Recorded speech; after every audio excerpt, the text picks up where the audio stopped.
Did the elite misunderstand the degree of alienation in the country? Yeah, I mean, not to say I kind of told you so, but I started to call it this way a few weeks ago. I could see that the pollsters were not getting to tribal Labour, who nonetheless was powerfully anti-immigration and very, very uncomfortable with what they saw as the dilution of the British national character. And it's them what won it.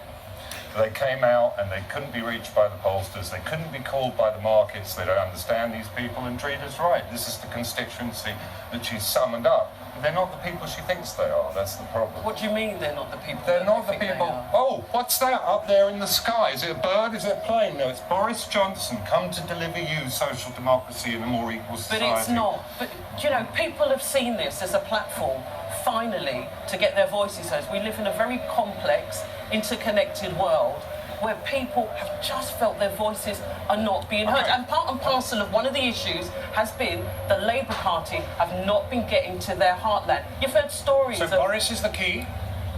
Boris, well, the Tories will do what they've got to do. So what we should be focusing on, I'm a Labour voter, is working with the Labour Party. Remember, we've got 2 years. That takes us up to 2018, 2019, then on the eve of 2020. And that's what we need to do. Get back those votes to Labour so that we can do something in the next election. You were just saying before we went live on air that this was not an ideological issue. You said it was to do with geopolitics. So you're happy... I don't know what that means. Well, you're happy about the fact that the Irish situation is under question now. You're happy about Scotland breaking the union. You're happy about Jeremy Corbyn having votes no confidence. They've not broken the union. And who's going to handle your defence in your, brave, proud nationalist Britain? The difference between me and you is... The difference between me and you at the moment in terms of tone is you seem very, very angry. I don't feel that kind of... Yeah, but I don't feel like that. I feel like... So you don't feel triumphal?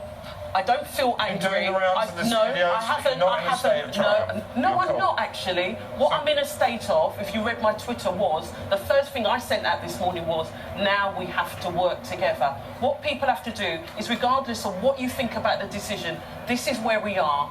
Britain has got to come together.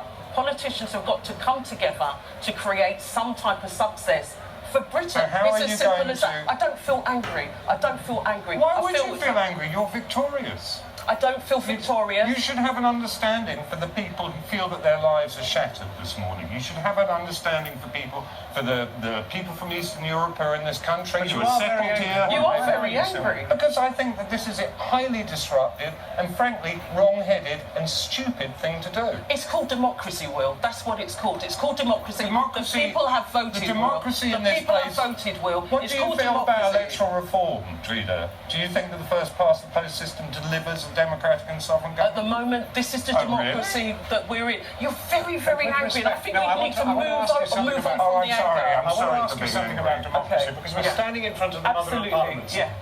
That is an elective democracy. Yeah. That takes decisions for us. Introduced to save some party division in the Conservative Party was a referendum. A referendum really the way? Why wouldn't you leave it to the people? Yeah, we have a representative democracy. Why don't you leave it to the MPs that you actually say, are the people who want to represent you? Well, that's what people want. They want the people who are their representatives. Right, so they should have decided. To do it, really. At the end of the day, the Prime Minister, David Cameron, called this, so the people didn't have a choice.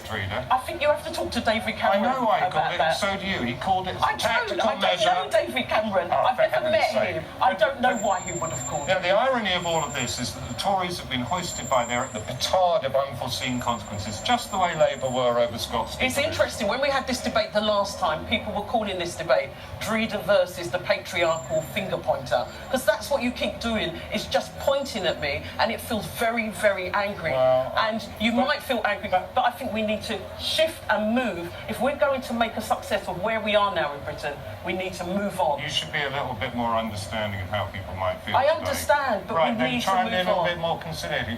What have you got to say to people like these people from Eastern Europe or other places in the European Union who now feel, many, many hundreds of thousands, if not millions of them, that their whole livelihood and way of living has been disrupted? So, what are you saying to the French people who had 12% wiped off the boards today? Briefly, as I understand it, people who are here now, they can stay here now. I've heard that from people. I've heard that from people within from within my family. What we need is we need people to come together to make this That work. division remains, Will, I fear. But thank you both very warmly, Will Self, Dreda Mitchell. Thank you very much for coming in. And joined now again by our